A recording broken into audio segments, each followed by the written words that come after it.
Babu adab ziarah. Ya, bab yang akan menjelaskan kepada kita tentang adab-adab berziarah, adab-adab berkunjung. Ini merupakan sunnah yang banyak ditinggalkan pada zaman sekarang. Perlu kita hidupkan kembali. Ya, kita ajak saudara kita, teman-teman kita untuk apa? Untuk melakukan penziarahan ini. Karena orang yang terbaik di sisi Allah Subhanahu wa taala adalah orang yang mampu menghidupkan kembali ya sunnah Nabi kita mulia yang sudah dianggap mati sama masyarakat. Dan itu perkataan Imam Al-Bukhari rahimahullah taala. Beliau mengatakan afdhalul muslimin, orang muslim yang paling afdal di sisi Allah Subhanahu wa taala, orang muslim terbaik di sisi Allah Subhanahu wa taala, man ahya, dia yang menghidupkan kembali sunnatan min sunanin nabiyyi qad umitat. Dia yang mampu menghidupkan kembali ya sunnah-sunnah Nabi kita Muhammad SAW yang sudah dianggap mati sama masyarakat. Kita itu dia pada malam yang mulia ini dan kita hidupkan kembali jadi lingkungan kita. Ikhwani jamaah yang rahimani wa rahimakumullah jami'an, kita masuk ke adab-adabnya. Adab yang pertama yang perlu kita perhatikan ketika kita akan melakukan penziarahan atau mengunjungi ya untuk saudara kita, teman-teman kita atau yang lainnya. Yang pertama, al-adabul awwal az-ziyaratu fi ghairi al-awqat ats-tsalatsah allati fi ayat al-istidhan. Berkaitan masalah waktu. Kita kalau ingin menziarahi saudara kita agar kebaikan-kebaikan mampu bisa kita raih, baik untuk pribadi kita, nanti akan kita sambut dengan baik sama orang yang kita ziarahi, bahkan kebaikan-kebaikan yang kita inginkan untuk mempererat hubungan atau yang lainnya bisa kita berikan kepada saudara kita ini. Kita perlu memperhatikan waktu penziarahan, waktu, momen, ya, dan semisalnya.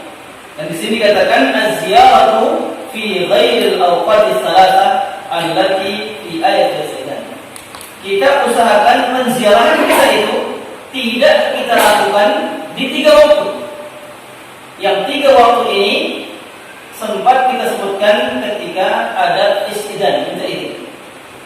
Ada 3 waktu yang Allah sebutkan dalam Al-Quran Al-Karim yang dikenal dengan istilah ayat-ayat 3 waktu istidhan. Dalam surat An-Nur ayat 58 Allah Ta'ala berfirman, A'udzu billahi minasyaitonir rajim, ya ayyuhalladzina amanu liyasta'dzinkumul ladzina malakat aymanukum walladzina lam yablughul huluma minkum 3 marratin. Wahai orang-orang yang beriman kepada Allah Subhanahu wa taala, hendaknya meminta izin. Ya. Hendaknya meminta izin orang-orang yang kalian miliki, baik itu ya budak sahaya atau para pembantu atau para pegawai dan yang semisal mereka. Walladzina lam yablughul huluma minkum, dan anak-anak kecil yang belum balik. Ketika mereka ini ingin masuk ke kalian, datang kepada kalian, mereka hendaknya meminta izin terlebih dahulu.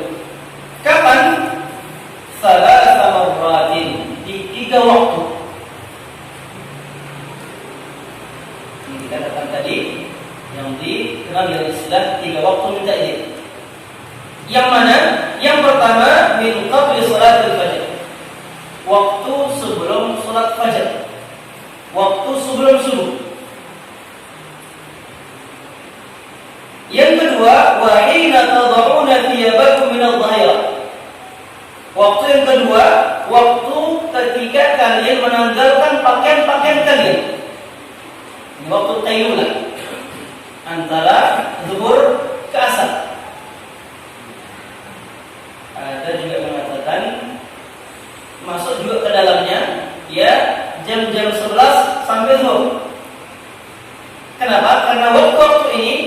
dikatakan waktu qailulah, waktu yang sering kita gunakan untuk istirahat. Yang ketiga, wa min ba'di salat isya, waktu setelah salat isya.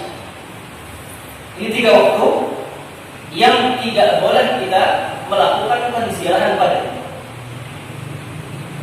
Kalau kita berziarah, ya, berkunjung ke saudara kita atau yang lainnya, kita usahakan jangan di 3 waktu ini. Ya, kenapa? Alasannya kita lihat. Dikatakan arsyadallahu subhanahu wa ta'ala, Allah subhanahu wa ta'ala memberikan petunjuk kepada kita dalam ayat yang tadi kepada keumuman orang-orang yang beriman kepada Allah subhanahu wa ta'ala minad dukhuli alaihim, agar kita jangan melakukan penziarahan, kunjungan kepada mereka di 3 waktu yang ada. Sebelum sholat subuh, ya, waktu qailulah antara zuhur ke asar, wa min ba'di sholat isya, dan waktu setelah sholat isya. Apa alasannya? Wal illatu fi dzalika anna hadhihi al-awqat mazinnatun naum wal ikhlal ila ar-raha wal ifdha ila al-ahl. Karena 3 waktu ini biasanya 3 waktu yang kita gunakan untuk istirahat. Seperti sebelum subuh kita masih tidur ketika itu. Antara zuhur ke asar kita sering menggunakan untuk istirahat. Adapun yang setelah isya ini biasanya waktu berkumpul dengan keluarga. Dia mungkin kerja seharian, tidak punya waktu kecuali pada isya. Yang biasanya mereka gunakan untuk kumpul keluarga, canda, ngobrol dan yang lain. Yang pada momen-momen seperti ini, istirahat atau momen keluarga, itu jarang dari kita yang ingin diganggu di sana. Apalagi istirahat. Sehingga perlu kita perhatikan waktu-waktu penziarahan.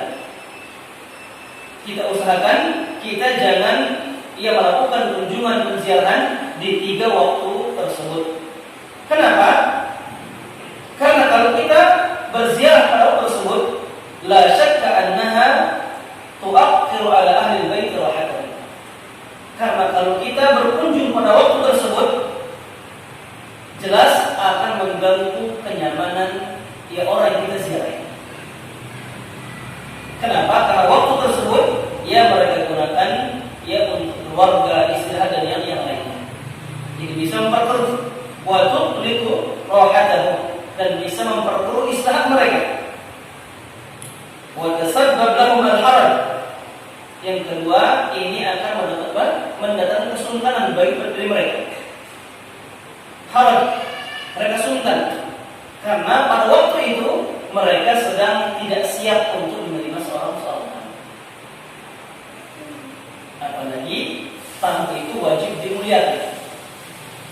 Namun karena kita salah pada waktunya, di mana mereka tidak siap untuk menerima kita, apa terjadi? Mereka tidak bisa memberikan hak yang kita berikan. Kapan yang terbaik? Waktu ziarah yang terbaik ini disebutkan oleh Nabi sallallahu alaihi wasallam dari sahabat Abu Bakar radhiyallahu ta'ala anhu, dikatakan laqad yawmun kana ya'ti an-nabiy sallallahu alaihi wasallam illa ya'ti fihi bait Abi Bakar ahad tarafaina. Sangat sedikit waktu yang berlalu di Nabi kita Muhammad sallallahu alaihi wasallam kecuali beliau sering menggunakannya untuk berziarah. Menziarahi sahabat-sahabat beliau, di antaranya Abu Bakar As-Siddiq radhiyallahu ta'ala anhu. Kapan itu? Ahad tarafaina. Salah satu dari 2 waktu siang. Yang mana imma pagi, imma sore. Ini kata para ulama kita, waktu terbaik untuk kita melakukan penziarahan, imma pagi hari atau sore hari. Dan ini sering dilakukan oleh Nabi kita mulia SAW dan juga berkaitan dengan hadis yang tadi. Jamaah yang rahimani wa rahimakumullah jami'an, ada pun selainnya itu perkataan Abdullah bin Abbas, ya bukan termasuk waktu penziarahan.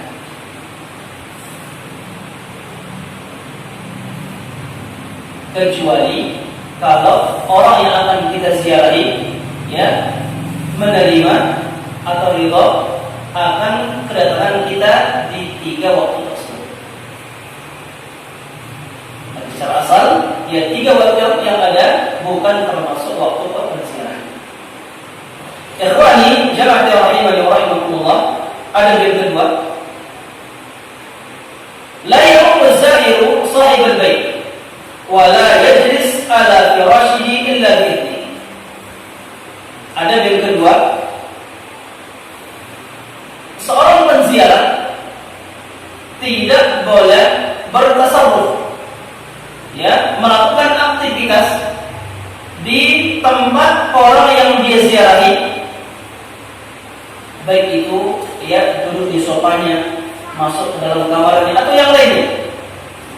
Beraktivitas di rumah orang yang diziarahi, bahkan sampai mengimami, menjadi imam ya bagi pemilik rumah atau yang lainnya, tidak boleh mereka lakukan illa bi'idnih, kecuali ada izin dari orang yang diziarahi. Jadi ketika kita sampai di tempat orang yang kita ziarahi, kita tidak boleh beraktivitas. Pergerakan kita harus di atas izin dari orang yang kita ziarahi. Jadi juga di sini tidak boleh mengimami. Seorang penziarah yang tidak boleh menjadi imam bagi orang yang diziarahi. Seorang penziarah yang tidak boleh beraktivitas, masuk ke kamar-kamar tertentu, lihat keadaan kamar, bahkan untuk duduk di sofanya, di kursinya, tidak boleh dilakukan kecuali setelah ada izin dari orang yang diziarahi. Kenapa? Yang kemarin alasannya agar pandangan kita ini tidak jatuh ke hal-hal yang kita diharapkan untuk melihatnya. Innamal istidzan min ajli basar.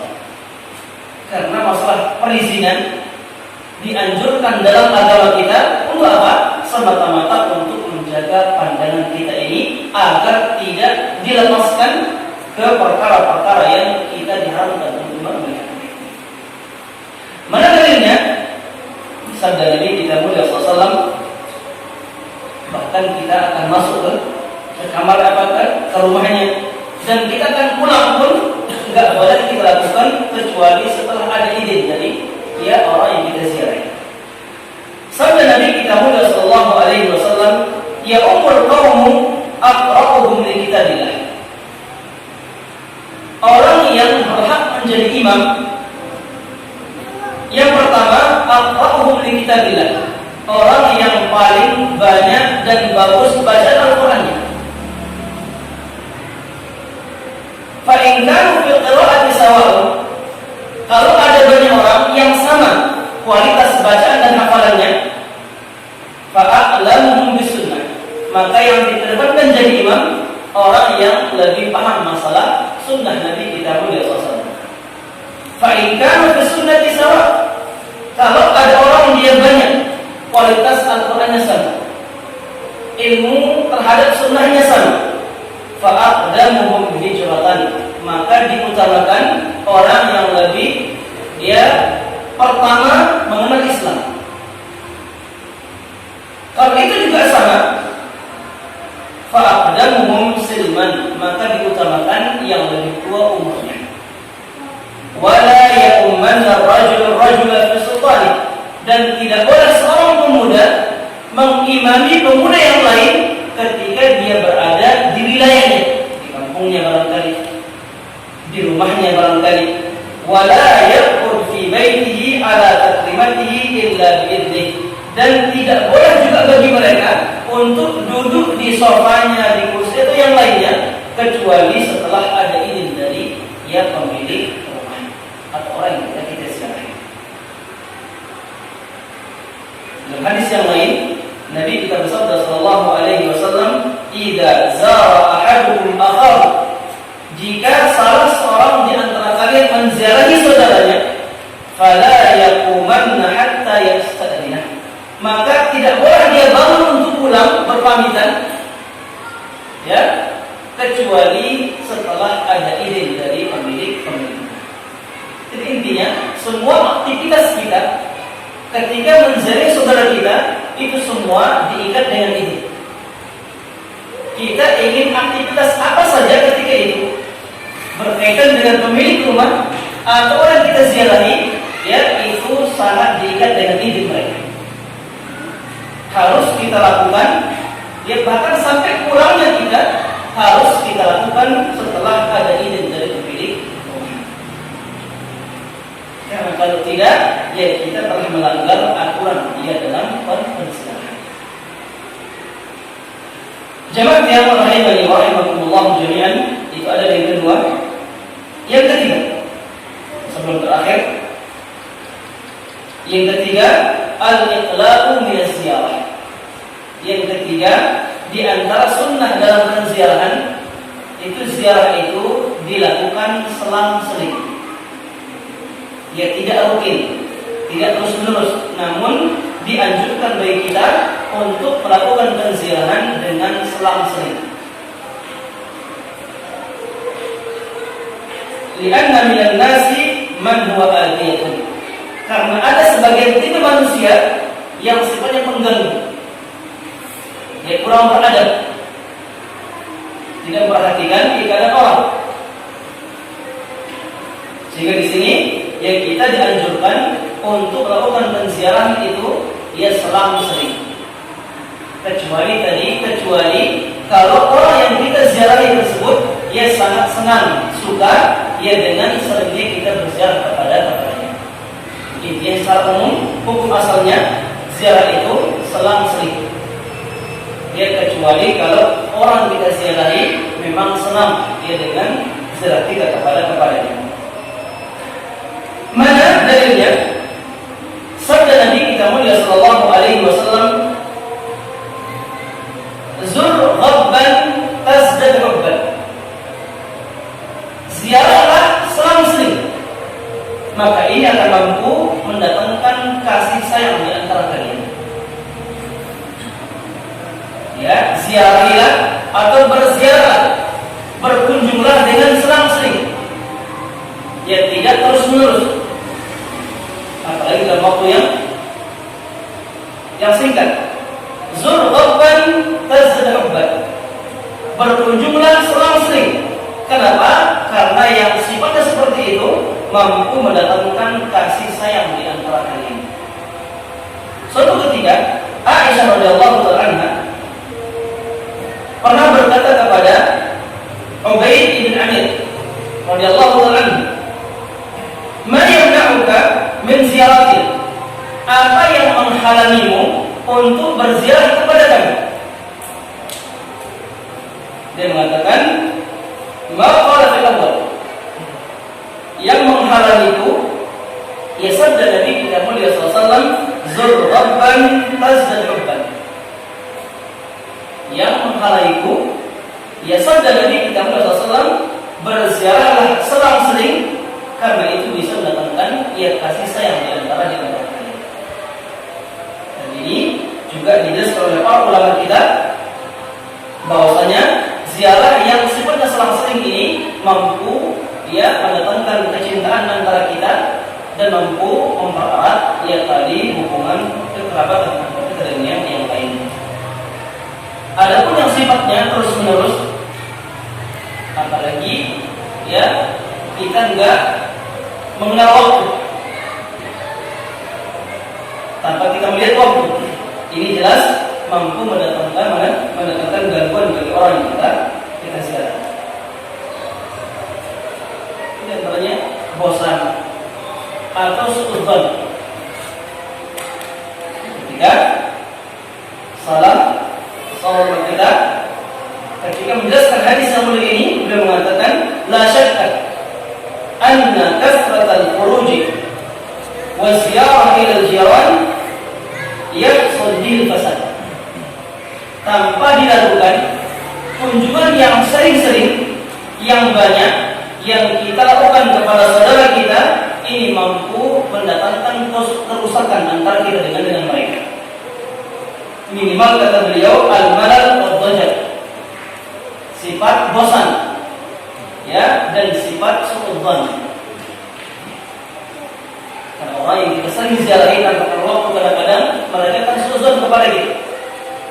Yang ini bisa mendatangkan dosa bagi mereka. Ikhwani jamaah rahimani wa rahimakumullah, dikatakan juga kasratul misasi tuwitul ihsas. Itu sebuah kaidah dalam masalah ini. Apa artinya? Seringnya berinteraksi akan mematikan rasa, kata para ulama. Seringnya kita interaksi, berziarah, ini akan mematikan respon dari orang kita ziarah, sehingga akan dapat timbul rasa bosan, suudzon, dan sifat-sifat yang semestinya.